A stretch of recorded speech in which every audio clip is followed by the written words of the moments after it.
Bonjour à vous. Aujourd'hui, je vous propose une vidéo sur la gamme d'autobus à plancher surbaissé MAN qui a été vendue en France à partir de 1995 à Bordeaux pour les autobus articulés, à partir de 1997 à Bordeaux pour le réseau donc CGFTE, à partir de 1997. Les NMT 222, les petits trolleybus, les midi trolleybus vendus au Citral à Lyon à partir de 1999 à 7 unités. Voilà, je voulais faire un petit point là quand même historique qui va pas prendre très longtemps sur un document, à partir d'un document de 1977 que je vous montre présentement. Il faut savoir que MAN, jusqu'en 1971, n'était pas un gros acteur de la fabrication d'autobus urbains aux normes FEUF, le cahier des charges allemand. Il faut savoir que c'était Bussing, qui était un constructeur qui a été racheté par MAN en 1971, qui effectivement était le leader, enfin un des leaders de la fabrication des autobus FEUF, du cahier des charges allemand qui a été présenté en 1967 à Francfort, avec effectivement les Magirus Deutz, les Magirus Deutz et les Mercedes-Benz O305. Donc Bussing, qui avait un grand succès avec son autobus standard, contrairement à MAN, avait besoin de la technologie MAN. Donc acheter des moteurs à MAN pour justement motoriser ses autobus. Et en 1971, Bussing étant dans de grandes difficultés financières, a été racheté par MAN.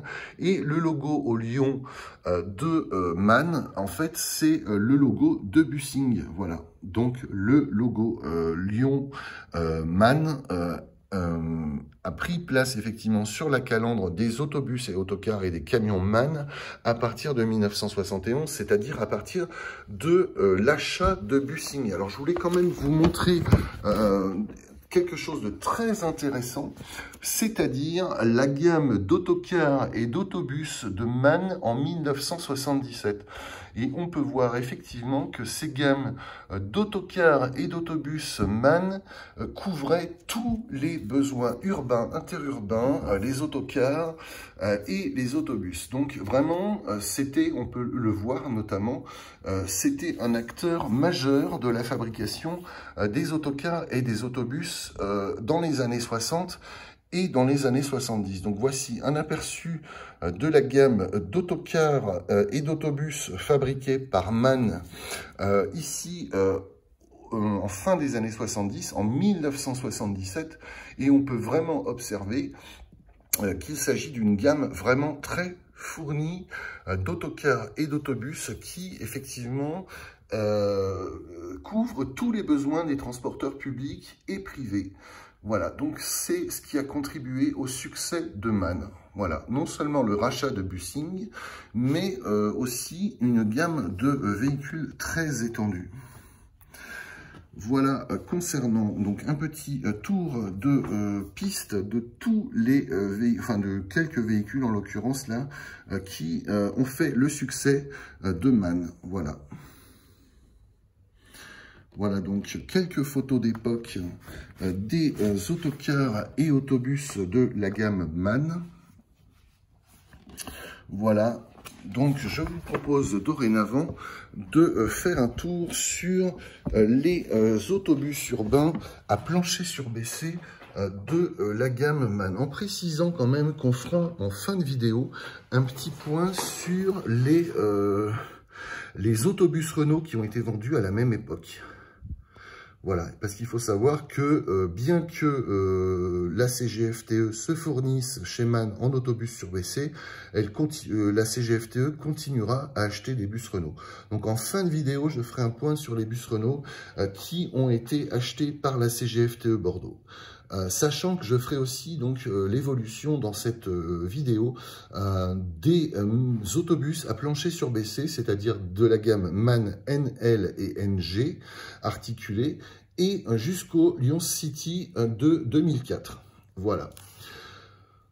Donc, alors c'est très intéressant cette brochure parce qu'elle est sortie en août 1989. C'est-à-dire qu'en août 1989, on apprendra et on comprendra que, effectivement, MAN a été un précurseur de la fabrication d'autobus sur BC et elle l'explique, la société MAN explique justement son avance technologique en expliquant justement son passé.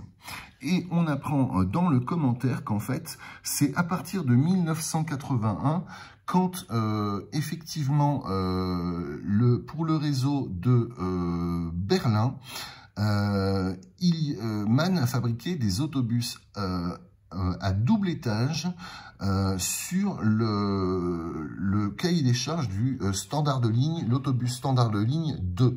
Voilà, donc dès 1981, effectivement, MAN a fabriqué des bus sur BC, enfin à plancher sur BC à double étage. Voilà, parce qu'il fallait justement pouvoir, à partir de la hauteur maximale d'un autobus à 2 étages, c'est-à-dire de 4 mètres, il fallait absolument surbaisser le châssis pour pouvoir permettre justement d'avoir un maximum d'espace intérieur, de hauteur intérieure libre, aussi bien au premier niveau qu'au deuxième niveau de l'autobus à double étage de Berlin. C'est la raison pour laquelle MAN a introduit le châssis surbaissé dans sa fabrication d'autobus. Et c'est la raison pour laquelle aussi les constructeurs allemands, qu'il s'agisse de MAN, de Mercedes-Benz ou de Cetra, ont eu une longueur d'avance sur tous leurs concurrents, effectivement, pour la fabrication d'autobus à plancher surbaissé. Voilà, donc dès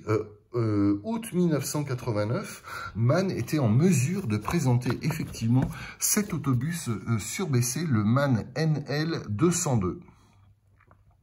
Voilà, donc un des premiers autobus surbaissés du marché de août 1989. Voilà.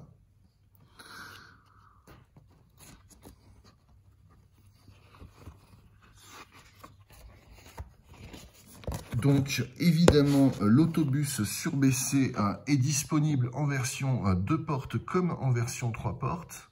Voilà, donc évidemment, il y a un système d'agenouillement dès août 1989 qui est proposé en option sur le véhicule, ce qui est quand même une nouveauté et un vrai bond technologique en avant et en avance par rapport à la concurrence. Voilà. Donc voici effectivement les accès sans aucune marche directement de plein pied aux portes avant et médiane et un accès de plein pied avec une marche à la porte arrière. Voilà.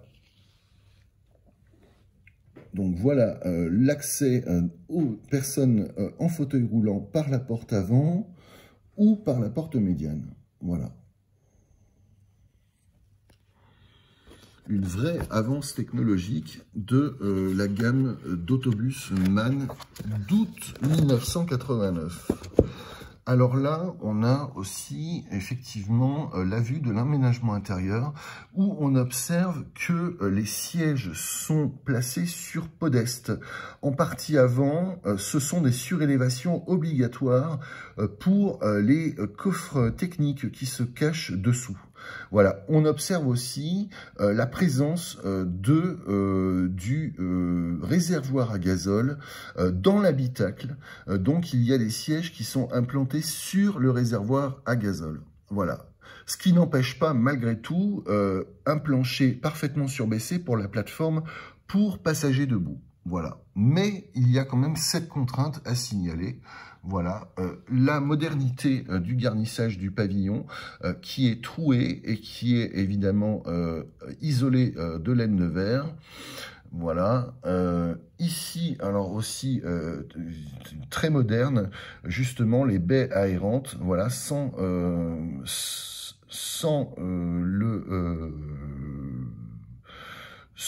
le gabarit qui est en métal, voilà, donc c'est une vitre qui est aérante, voilà, et les sièges effectivement avec les modules de chauffage qui sont implantés sous le siège, voilà. Ici donc il s'agit en fait de banquettes de 2 sièges, hein, voilà. avec effectivement les colonnes qui sont fixées sur l'ossature du siège. Voilà, la signalétique latérale. Alors à gauche, c'est sur le côté gauche du véhicule et à droite, c'est sur le côté droit du véhicule. Voilà, au pavillon donc. Sur les pourtours du pavillon, on a aussi la signalétique qui est sur la face arrière, ainsi que la large girouette en saillie, en casquette, sur la face avant. Voilà.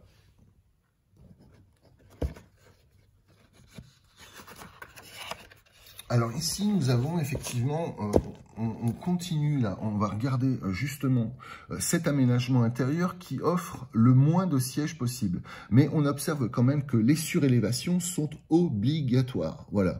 En partie avant, on observe effectivement qu'on ne peut pas avoir une grande plateforme entre l'essieu avant et la porte. Parce que justement, il y a les coffres techniques qui empêchent cela. Cela dit, cet aménagement intérieur offre environ 95 places passagers, donc c'est quand même une performance intéressante. Voilà. Bien entendu, il existe d'autres configurations, y compris en version 2 portes. Voilà.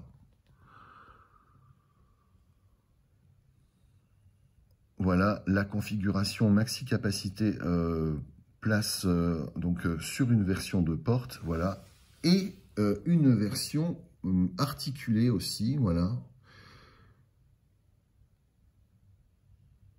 Voilà la version articulée. Donc on observe effectivement sur les diagrammes 3 portes comme 2 portes, la bande jaune matérialisant la hauteur du plancher.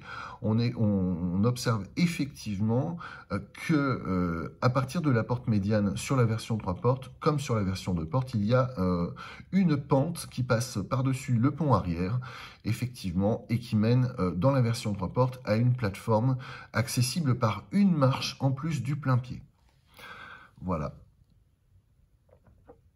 Ah oui, alors là aussi, il y a 2 versions d'aménagement intérieur pour les véhicules de porte, comme sur le Mercedes-Benz O405N, c'est-à-dire soit on a une porte complètement reculée, ce qui oblige une marche d'accès, on observe bien la bande jaune, une marche d'accès en arrière de la porte médiane, ou alors une porte médiane qui est avancée d'un module de baie, et là, à ce moment-là, il n'y a plus de marche. Voilà, et on peut observer sur les plans correspondants, effectivement, qu'il y a une marche en arrière de la porte médiane qu'il n'y a pas dans la version avec la porte décalée d'un demi-module de baie. Voilà la différence entre les 2 versions de porte là. Et on a aussi le diagramme extérieur de la version articulée. Alors là, c'est la première version. Et ensuite, il y aura un décrochage à partir d'ici, un décrochage pour faire des baies latérales qui sont plus longues, c'est-à-dire qui descendront plus bas. Voilà, simplement pour le confort des voyageurs. Ça impliquera évidemment de changer toute la face latérale, qu'il s'agisse d'autobus standard comme d'autobus articulés d'ailleurs. C'est-à-dire qu'il faudra ajouter des renforts pour justement permettre la même rigidité de la caisse. Voilà. Donc l'autobus standard s'appelle NL202, donc avec un moteur a priori de 200 chevaux.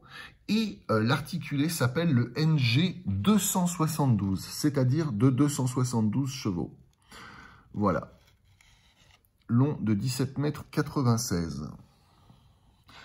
Contre 11,67 m pour le bus standard.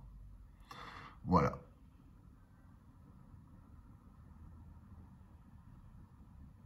« 32 places assises et 72 debout. » Voilà. 64 s'il y a un siège, s'il y a un fauteuil roulant. Voilà. Maximum de sièges, de capacité de siège, 42 places. Et sur l'articulé, on a, alors, en capacité maximale, on a 51 sièges et 107 debout. Voilà.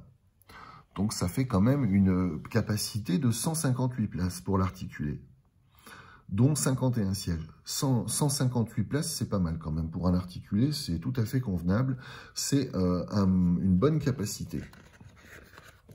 Voilà, donc les vues avant et les vues arrière, voilà les perspectives.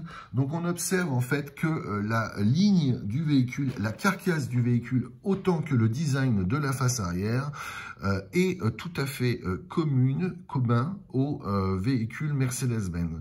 On peut observer effectivement les bandes noires qui englobent les feux arrière et bande noire aussi qui occupe la largeur de la face arrière au niveau inférieur, c'est-à-dire au niveau de la plaque d'immatriculation. Ce sont des bandes de style qui, je trouve, sont quand même du plus bel effet. Une note quand même à noter, c'est-à-dire que les commerciaux de Renault considéraient que les faces arrière des véhicules PR100 étaient disgracieuses.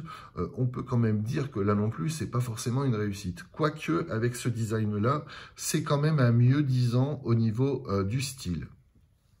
Voilà, on observe effectivement la face avant avec une girouette en casquette, c'est-à-dire une légère saillie de la girouette avant. On observe aussi un large pare-brise qui est quand même implanté assez bas. Voilà, et des pare-chocs avant assez proéminents. Voilà sur les observations que l'on peut faire à partir de cette brochure. Alors là, c'est super intéressant parce que on a l'implantation de la chaîne cinématique dans le schéma et on observe, comme sur les O405 Mercedes-Benz, que la chaîne cinématique est implantée en position arrière gauche. Et on observe d'ailleurs que la cuve du pont est décalée à gauche. C'est-à-dire que normalement la cuve est centrale et là elle est décalée intelligemment à gauche, de sorte justement à permettre un couloir surbaissé, voilà, et qu'il n'y ait pas de saillie justement par rapport à la cuve du pont arrière. Donc c'est une conception très intelligente, voilà. Le moteur arrière est couché en position arrière gauche, voilà. C'est le secret de la réussite de l'autobus standard allemand. Voilà, une caisse bien entendu entièrement soudée. Voilà, donc un châssis fait de tubes et de traverses de fortes sections. On peut observer effectivement que le châssis est vraiment épais. Voilà, est vraiment fabriqué avec des traverses et des longerons qui sont épais. C'est simplement pour assurer évidemment la rigidité, puisqu'il ne peut pas y avoir le treillis, la richesse du treillis de tubes, puisque le châssis est surbaissé. Voilà. Donc toujours la même remarque sur la face latérale. Il y aura un décrochage à partir d'ici sur les versions suivantes, voilà, pour abaisser la ligne des baies. Voilà. Là, en l'occurrence, c'est la première version, donc de 1988. On va quand même leur pardonner parce que c'est quand même un véritable bond en avant et une véritable avance technologique de MAN comme de Mercedes-Benz en matière de fabrication d'autobus surbaissés. On peut noter aussi la présence des coffres techniques. Voilà. Les coffres techniques qui sont ici. Donc, forcément, ça implique une surélévation pour les sièges au moins jusqu'au premier module de baie, en arrière de l'essieu avant. Voilà. Et concernant la version standard, toujours pareil, un coffre technique et une surélévation obligatoire ici. Voilà.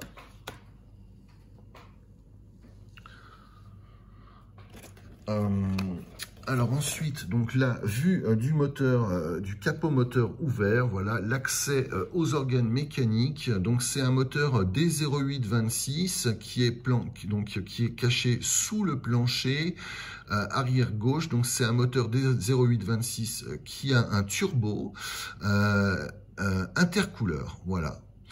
Donc c'est un moteur D0826, donc c'est un 6 cylindres en ligne qui développe 213 chevaux à 2400 tours minute et avec un couple maxi de 780 Nm à 1300 tours minute. 213 chevaux, c'est pas mal quand même, hein. C'est une puissance tout à fait intéressante. Voilà, donc il y a quand même en plus un couple élevé, un accroissement de 25% du couple maximal. Voilà. Et ça implique justement aussi, donc la technologie choisie par MAN implique aussi en conséquence une consommation de gazole qui est abaissée. Voilà. En dessous de 2000 grammes par kilowattheure, entre 1400 et 2000 tours minute. Voilà. Par ailleurs, les émissions polluantes à la sortie du pot d'échappement correspondent aux limites européennes, donc du code européen R49 et R24. Voilà, donc là on est en 1989, hein, en août 1989. Voilà, donc voici effectivement les couples de puissance et les courbes de puissance et de couple du moteur MAN D0826 6 cylindres en ligne de 213 chevaux, 157 kW donc, à 2400 tours minute, et avec un couple maximum de 780 Nm à 1300 tours minute. Voilà, donc très intéressant, une conception, je dirais, sobre, mais attrayante. Voilà, on n'est pas chez Mercedes-Benz où les sièges sont assortis à la veste de Derrick. Voilà, là on est quand même, il y a quand même une recherche de style et une véritable identité de l'autobus MAN. Voilà, par rapport à ses concurrents Mercedes-Benz, à son concurrent Mercedes-Benz. Voilà. Là, pareil, on est sur les prémices de l'ergonomie, c'est-à-dire que toutes les commandes sont à portée de main et placées intelligemment, logiquement, au poste de conduite.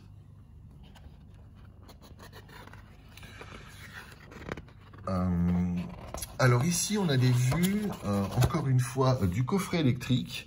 Alors là, par contre, c'est une spécificité, c'est-à-dire que le coffret électrique de Mercedes, en fait, s'ouvre horizontalement, selon une ligne, selon un axe horizontal.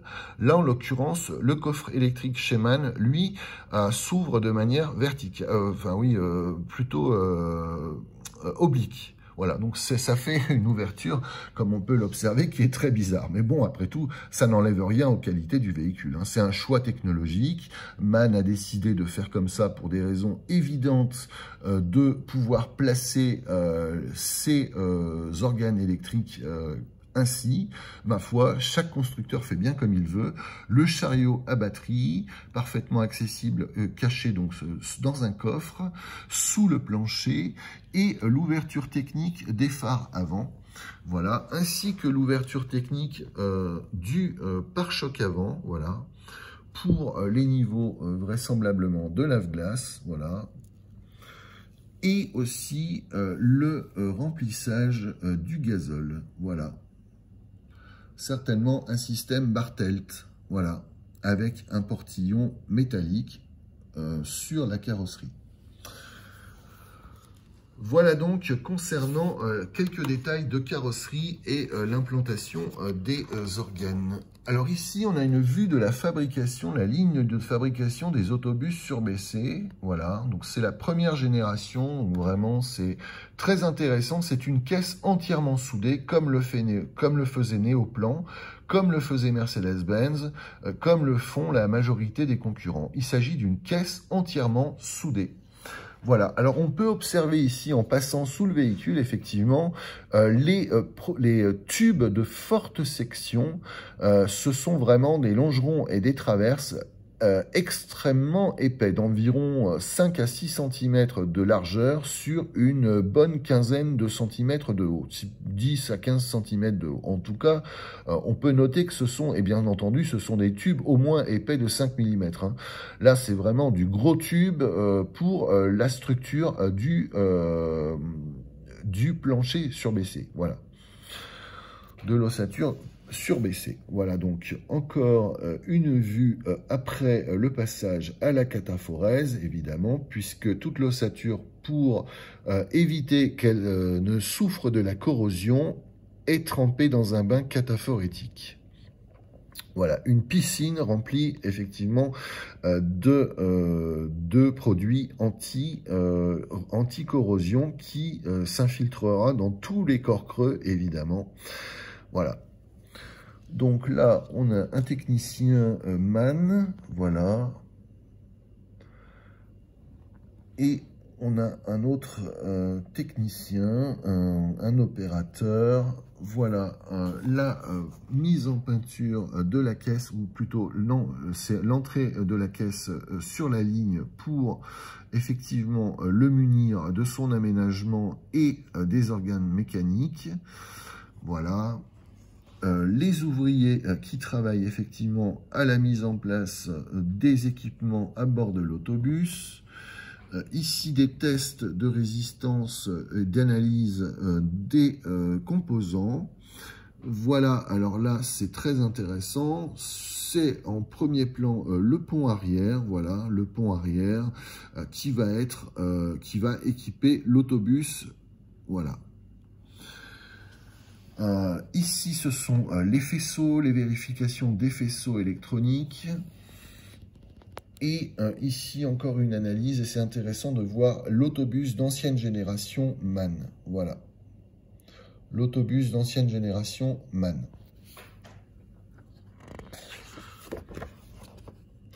Voilà pour la présentation de la brochure de l'autobus MAN NL202 et l'articulé NG272. Alors, je vous propose maintenant de regarder l'évolution des physiques des autobus MAN. Alors, c'est très intéressant parce qu'on observe effectivement là sur un document de février 1996 que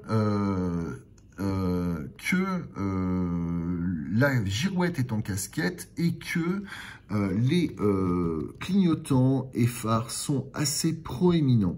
Et on verra sur un document de mai 1997 que effectivement il y a une différence, c'est-à-dire que la hauteur des pare-chocs sera réduite et les clignotants et les feux avant seront aussi de hauteur réduite. Voilà, ainsi que la glace de girouette qui n'est plus en casquette, mais qui est dans la continuité du pare-brise. Voilà, donc alors à gauche, tous les bus MAN achetés par Bordeaux auront ce design-là, cette esthétique-là. Voilà, donc il s'agit, puisqu'on y est, alors autant y aller. Il s'agit d'autobus articulés NG272, dont 18 ont été acquis en 1993, les 93-82 à 93-99. 5 ont été acquis en 1994, 94-51 à 94-55. Donc ça, c'était les NG272 articulés. Il y a eu également en 1997 20 NG262, les 97-51 à 97-70. Sachez également qu'à partir de 1995, la CGFTE de Bordeaux achètera 53 autobus NL222 avec ce même physique, les 95-01 à 95-53 et 23 autobus NL222 en 1997, c'est-à-dire les 97-01 à 97-23. Voilà concernant les autobus MAN de la CGFTE de Bordeaux. Alors, on peut toujours regarder quand même l'esthétique du véhicule. Voilà, voilà les autobus donc qui ont le fameux décrochage que je vous décrivais dans la brochure. Voilà, donc autobus standard.